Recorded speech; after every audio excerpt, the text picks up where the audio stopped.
I'm an 18-year-old girl, and for most of my life, I thought my family was solid. It was just me, my mom 46, and my dad 48. Sure, we had our ups and downs like any family, but we always seemed close, or so I thought. Things started falling apart a couple of years ago when I was 16. My parents' marriage was already under strain, mostly because of financial problems. My dad had lost his job, and the stress of bills piling up turned into constant arguments. At first, they tried to shield me from it, but it wasn't long before every dinner turned into a shouting match. When they announced they were divorcing, I wasn't exactly shocked, but it still hit me hard. My dad moved out almost immediately, and for a while it was just me and my mom. I tried to keep things normal, but the atmosphere was heavy. It wasn't long before my mom started dating again. Within a year, she remarried. Her new husband, Rick, came with a 17-year-old daughter named Jessica. Jessica was the kind of person who lights up a room. She's bubbly, outgoing, and charming, basically everything I'm not. When they first moved in, I thought we might actually get along. I tried to bond with her, inviting her to hang out, but it felt like she was always a step ahead. She had this natural ability to draw people in, and before I knew it, my mom was completely enamored with her. At first, it was small things. My mom would rave about Jessica's accomplishments at dinner, and suddenly every family outing revolved around her. For my last birthday, my mom got me a cake and a sweater. When Jessica's birthday rolled around a couple of months later, they threw her a massive party and surprised her with a car. Not just any car, either, a shiny new one. I had never received anything close to that, not even when I graduated. I tried talking to my mom about how I was feeling, but she brushed it off. She said I was being ridiculous and that I needed to stop being jealous. That word, jealous, stuck with me. Was I jealous? I didn't think so. I just wanted to feel like I still mattered. Around this time, I started spending more weekends at my dad's place. I told him everything, and he was furious on my behalf. He reassured me that it wasn't all in my head and encouraged me to stand up for myself. But it wasn't easy. Rick had started influencing how things were run at home. He always talked about how blended families should work, but it was clear that his priority was Jessica. It felt like I was the odd one out in my own house. Family holidays became unbearable. Jessica was always the center of attention, while I was more of an afterthought. One Christmas, my mom canceled a vacation we had been planning for years, saying we couldn't afford it. Later, I found out the money had gone to fund Jessica's extracurricular activities. It was another slap in the face. Jessica, for her part, wasn't exactly innocent. She had a knack for manipulating situations to her advantage. Anytime there was tension, she'd play the victim, making it seem like I was the problem. I started keeping my distance, but that only made things worse. The more I pulled away, the more my mom seemed to cling to her. The breaking point came one evening when I overheard my mom talking to Rick. She was laughing and said something along the lines of, "I'm just so lucky to finally have the daughter I always wanted." I can't even describe what it felt like to hear that. I didn't confront her right away. I just went to my room, packed a bag, and called my dad. By the end of the week, I had officially moved in with him. Looking back, I think that was the moment everything changed. It wasn't just about Jessica anymore. It was about realizing that my mom didn't see me as a priority. Moving out was my way of taking control, but I knew it was just the beginning of a much bigger battle. Update 1. Edia. When I moved in with my dad, it felt like stepping into a whole new world. He didn't just welcome me with open arms, he made it clear that his home was now my home. He helped set up my room, even finding some old photos of us to hang on the walls. It was comforting, but there was no time to really settle in. The fallout from my decision hit fast. My mom's reaction came almost immediately. She called me nonstop, leaving voicemails accusing me of being ungrateful. She kept saying things like, "After everything I've done for you, this is how you repay me." She wasn't interested in understanding why I left. She was focused on making me feel guilty for doing it. Jessica wasted no time making her feelings known either. Within days of me moving out, she started posting little digs on social media. One of her posts was a picture of her sitting in the car my mom had bought her with the caption, "Guess I'm the only daughter now." Another was a group photo from a family dinner I wasn't invited to, captioned, "Family first." It didn't take long for mutual friends to notice, and soon the rumors started flying at school. The split wasn't just at home. Extended family members began taking sides too. Some of them reached out to me, saying they understood why I left and even admitted they'd noticed how my mom was treating Jessica differently. Others, though, sided with my mom, claiming I was being dramatic and that I should go back home to fix things. It felt like the entire family was being dragged into the mess. As if all that wasn't enough, my dad told me he was reopening the divorce proceedings. Apparently, there were financial disputes that hadn't been fully resolved, and my mom's recent spending, especially on Jessica, was raising red flags. My dad wanted to make sure I'd be taken care of, so he decided to fight for some of the assets my mom had claimed. Meanwhile, my mom made one attempt after another to get me to come back. She sent me long messages about how much she missed me, and how she missed me, and how she wanted things to go back to the way they were. But she never addressed the real issues. It was always about how I was hurting her feelings,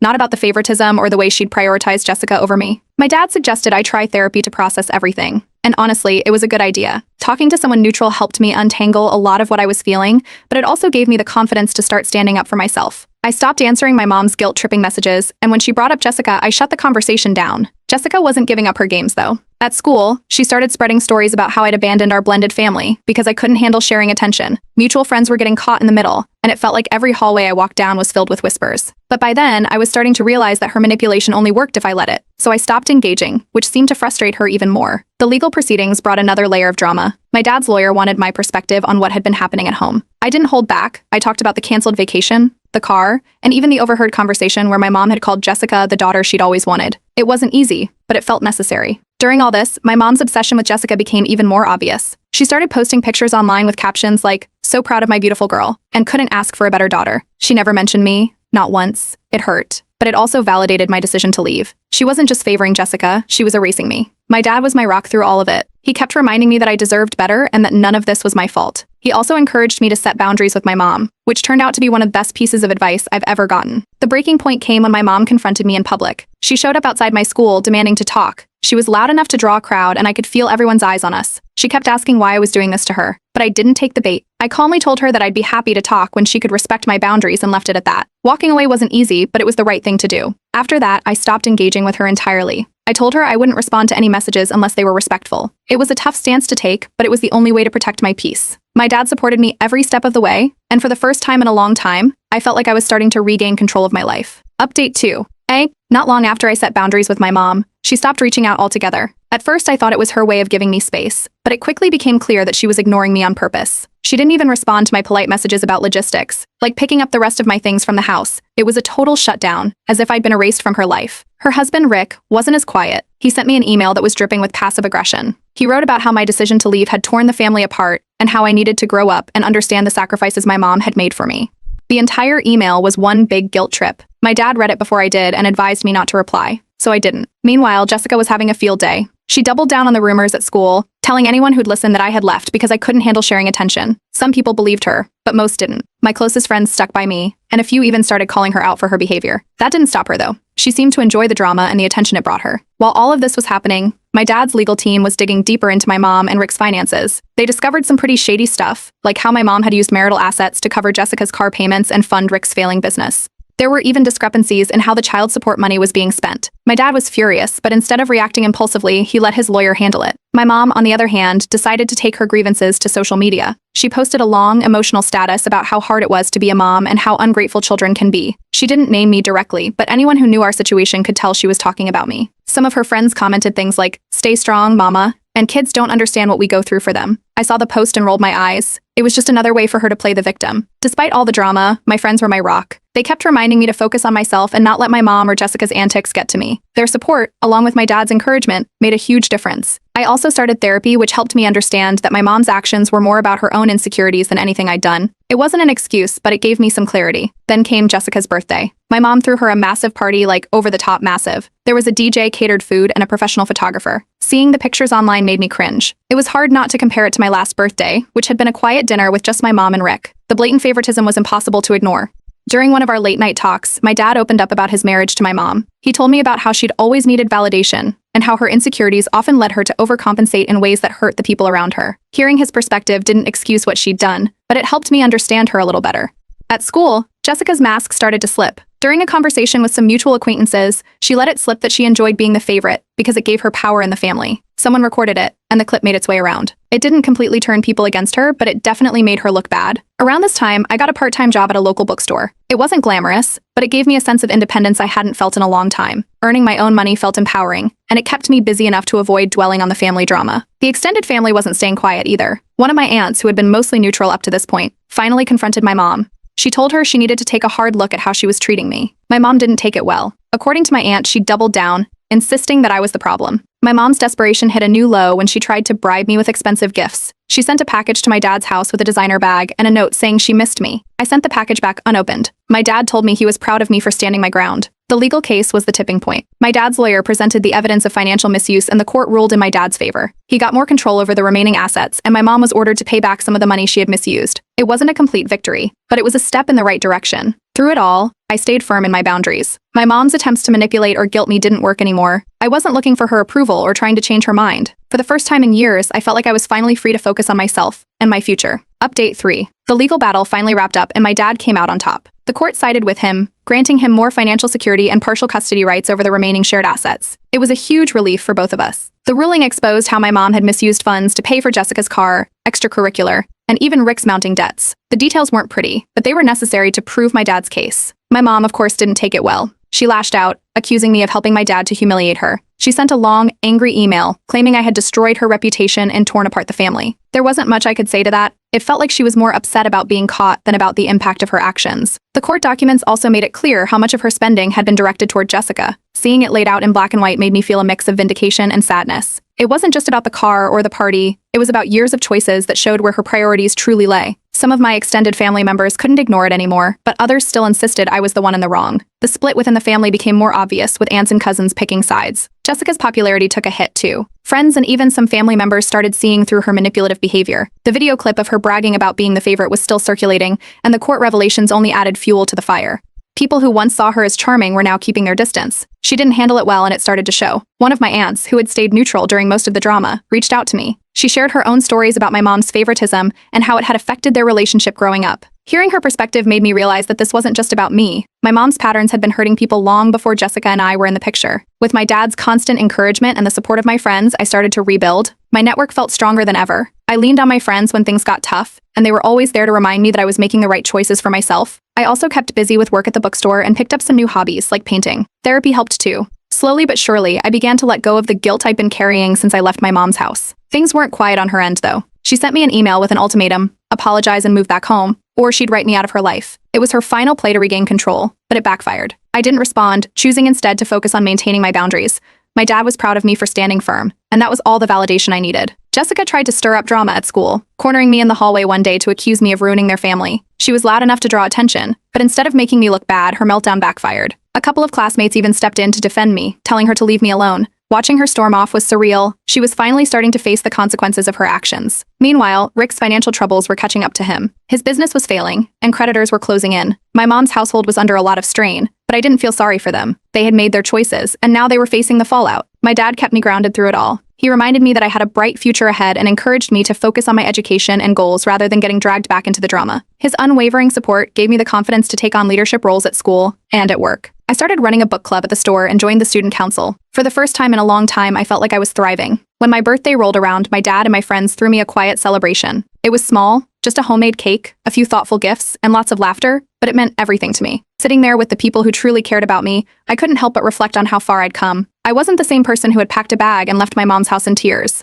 I was stronger, more independent, and finally at peace with my decision. The road ahead still felt uncertain, but for the first time, I wasn't afraid. I knew I had the support I needed to keep moving forward, and that was enough. Update 4. A few weeks after my birthday, I got an unexpected email from my mom. She invited me to a family dinner, saying she wanted to make amends. The wording was vague, but the invitation caught me off guard. My dad was immediately skeptical. He warned me to be careful, suspecting there might be ulterior motives behind her sudden change of heart. I agreed, but I figured I should go, if nothing else, to see if she was serious about repairing things. The dinner was at their house, the same one I had left months earlier. Walking in, it felt strange to see how little had changed. Jessica was already there, perched at the table with a smug smile like she was waiting for the show to begin. Rick greeted me stiffly, and my mom seemed overly cheerful, almost forced. The tension was palpable from the start. We sat down, and the conversation quickly took a turn. My mom started talking about how much she missed having me around and how hard it had been for her since I moved out. Rick chimed in with a speech about the importance of family and how I needed to let go of the past for the sake of everyone's happiness. It was clear they were trying to guilt-trip me, and Jessica was sitting there soaking it all in. When the conversation shifted to Jessica, my mom couldn't stop praising her. She talked about Jessica's school achievements, her upcoming plans, and even hinted that they were considering another special surprise for her. It felt like a replay of everything that had driven me away in the first place. I decided to cut through the noise and calmly laid out my boundaries. I told them I wasn't there to argue, but I wouldn't tolerate manipulation or favoritism anymore. My mom looked taken aback, and Jessica's smug expression faded. She interrupted, accusing me of trying to steal my mom's affection and ruining their family dynamic. Her outburst was loud enough to echo through the house. Rick tried to jump in, lecturing me about family values and the importance of forgiving and forgetting. I stayed calm and pointed out that he wasn't exactly the best example, given the financial mess he had contributed to during the divorce. That shut him up quickly. My mom tried to smooth things over by offering what I could only describe as a half-hearted apology. She said she was sorry if I felt neglected but refused to acknowledge Jessica's role in any of it. It was like she couldn't even see what had been happening right in front of her. I decided I'd had enough. I stood up and told them I was leaving. My mom started to protest, but I wasn't going to sit there and let them turn this dinner into another circus. I left without looking back, feeling more certain than ever that I'd made the right choice to move out. The aftermath was immediate. My mom bombarded me with angry messages, blaming me for the tension and accusing me of being ungrateful yet again. I didn't reply. A few days later, I started hearing from mutual acquaintances about what had gone down. Apparently, Jessica's meltdown at the dinner had spread through our school and community. People were finally starting to see her for who she really was, and the backlash was not pretty. Surprisingly, the fallout brought me closer to some of my cousins. A few reached out, sharing their own experiences of feeling sidelined by my mom and Jessica. Hearing their stories made me realize I wasn't as alone as I thought. We started talking more, and it felt good to have that kind of support from family members who understood where I was coming from. My friends and dad were also there for me, as they always had been. They reminded me how proud they were of me for standing up for myself, even when it wasn't easy. Their encouragement helped me shake off the negativity and refocus on the things that truly mattered. My mom's next move was to scrub me from her social media. She removed every picture, every mention of me like I didn't exist. It stung, but it also made it clear that she wasn't ready to change. She was still clinging to her version of events, where I was the villain and Jessica was the golden child. My dad, on the other hand, made a point to remind me how far I'd come. He told me how proud he was of my growth and resilience, and how he knew I had a bright future ahead of me. His words stuck with me, giving me the strength to keep moving forward. That dinner marked a turning point for me. I realized I didn't need my mom's approval to feel whole. I had my dad, my friends, and now a few cousins who had my back. For the first time in a long time, I felt truly independent. I wasn't just surviving, I was thriving. And I knew that no matter what came next, I'd be ready. Update 5. After the chaotic dinner, my mom went completely silent. No calls, no emails, nothing. It was almost eerie. For the first time in months, there wasn't a single message blaming me for something or trying to guilt me into coming back. It felt like she had given up, but the calm was unsettling. Jessica's life wasn't going much better. Her manipulative nature had finally caught up with her. Friends at school stopped talking to her, and even some of her biggest supporters among the extended family distanced themselves. The stories about her behavior at the dinner had spread, and her reputation was in shambles. For someone who thrived on attention, the isolation must have been unbearable, but I wasn't going to let her drag me back into her drama. Rick's financial troubles reached their peak. His debts finally caught up with him, and he was slapped with a lawsuit from one of his creditors. The case caused a huge strain on their household, and the lavish lifestyle they'd been trying to maintain started to crumble. Jessica's special surprises and over-the-top birthday celebrations were gone. From what I heard through mutual acquaintances, things were tense in their house, but I wasn't interested in getting involved. Around the same time, my dad started dating someone new. Her name was Claire, and she was genuinely kind. She didn't try to overstep or act like a replacement mom, but she was always supportive and encouraging. She'd join us for dinner sometimes and made an effort to get to know me without prying into the drama. It was a nice change, and it was clear my dad was happy. In therapy, I reached a point where I could finally let go of the resentment I'd been holding onto toward my mom. Forgiveness didn't mean I was ready to reconcile, but it freed me from the constant weight of anger. I realized I couldn't change her or make her see things my way, but I could move forward without letting her actions define me. School became my main focus, and the effort paid off. I earned a scholarship for academic excellence and received recognition from my teachers for some of my projects. It felt good to see my hard work paying off. My dad was over the moon, and Claire baked me a cake to celebrate. For the first time in a long time, I felt like I was building something positive for my future. Then, out of nowhere, I got a call from my aunt. My mom had experienced a minor health scare and was in the hospital. It wasn't serious, but it was enough to shake her. My aunt thought I should visit, and after some hesitation, I decided to go. Walking into her hospital room was awkward. She looked surprised to see me but didn't say much. I sat down and we had a brief, polite conversation about her condition and how she was feeling. It wasn't a heartwarming reunion, but it wasn't hostile either. Jessica wasn't there, which didn't surprise me. From what I'd heard, she'd grown increasingly bitter about my absence and had started pulling away from everyone. When I visited the house later to drop off some things for my mom, Jessica barely acknowledged me. She seemed cold and distant, like she couldn't decide whether to ignore me or start a fight. I wasn't interested in either option. Before leaving the hospital, my mom and I had a candid conversation. I told her that I cared about her, but for any real relationship to work, things would have to change. I was clear about what I needed: respect, boundaries, and no more favoritism. She nodded along and even admitted she'd made mistakes, but she wasn't ready to take full accountability. It felt like she was trying, but not enough to bridge the gap between us. When I told my dad about the conversation, he gave me some advice that stuck with me. He reminded me that not all relationships could be repaired, and that was okay. What mattered was that I had tried. I couldn't control whether my mom changed, but I could control how I moved forward. A few months later, I moved out for college. Packing up my things and saying goodbye to my dad and Claire was bittersweet, but I was excited for the fresh start. As I settled into my dorm and began classes, I realized how far I'd come. The toxic environment I'd grown up in no longer had a hold on me. I was free to focus on my future and the life I wanted to build. Looking back, the experience taught me the value of self-respect and boundaries. It wasn't easy to stand up for myself, but it was worth it. To anyone in a similar situation, my advice is simple: prioritize yourself. You can't change other people, but you can choose to protect your own peace. Walking away isn't always easy, but sometimes it's the only way to truly move forward.